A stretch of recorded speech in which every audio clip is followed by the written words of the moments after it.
គ្នាថ្ងៃនេះខ្ញុំមកបង្ហាញអំពីការផ្សាំមននេះគឺជាដើមមនដែលយើងផ្សាំហើយចំពោះមនដែលយើងផ្សាំហ្នឹងគឺវាចេញផ្លែផ្កាលឿនពួកអីយើងយកមែកមនដែលមានផ្លែផ្កាហ្នឹងមកកាត់ផ្សាំហើយចំពោះសម្ភារៈដែលយើងប្រើគឺមានដូចជាចបហើយនឹងកន្ត្រៃសម្រាប់កាត់មនហើយនឹងថង់ប្លាស្ទិកសម្រាប់ច្រកដីដុសមនហើយចំពោះល្បាយដីដែលយើងយកមកធ្វើការផ្សាំមនហ្នឹងគឺមានអង្កាម2ភាគដី1ភាគនិងលាមកគោ1ភាគមុននឹងយើងយកទៅផ្សាំមនហ្នឹងគឺយើងត្រូវធ្វើការច្បល់ចូលគ្នាឲ្យសព្វសិនបានយើងច្រកផ្សាំមន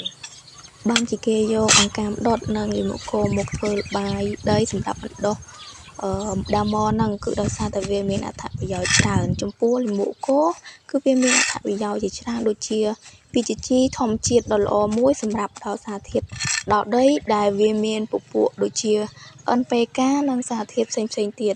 ហើយម្យ៉ាងទៀតវាធ្វើឲ្យដីធូរនិងបង្កើនពពួកបាក់តេរីនិងអតិសុខុមប្រាណល្អៗក្នុងដីដែលជួយឲ្យដំណាំដុះលូតលាស់បានល្អហើយម្យ៉ាងទៀតវាកាត់បន្ថយការប្រើជីគីមីដែលជួយសន្សំថវិកានិងចំណេញទាំងសុខភាពទទួលបានសុខភាពល្អផ្សេងៗចំពោះអត្ថប្រយោជន៍អង្កាមដុតវិញជួយឲ្យដីធូរដុះឫសបានល្អនិងជួយរក្សាសំណើមដីបានល្អផងដែរនេះគឺជាដើមមនដែលយើងបានកាត់ហើយចំពោះដើមមនដែលយើងកាត់ហើយហ្នឹងគឺយើងត្រូវទុកផ្នែកវាចំនួន2ថ្នាំងគឺដើម្បីឲ្យវាដុះប្រឡូកមកបែបនេះហើយយើងយកដើមមនដែលយើងបានកាត់ហើយហ្នឹងយកមកដោតនៅលើដីដែលយើងលាយហើយហ្នឹងហើយចង្កត់កន្លែងគល់វាឲ្យណែន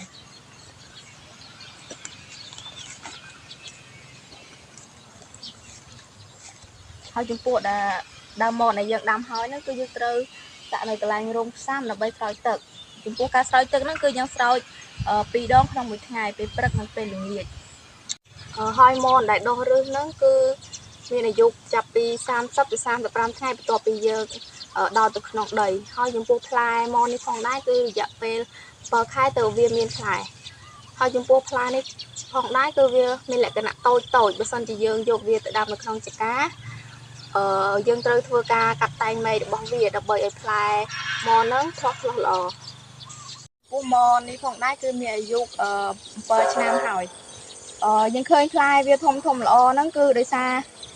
ទី1យើងស្រោចស្រពចំពោះការស្រោចស្រពហ្នឹងគឺយើងស្រោចស្រពពេលព្រឹកនិងពេលល្ងាចហើយយើងត្រូវថែមជីកំប៉ុស្ត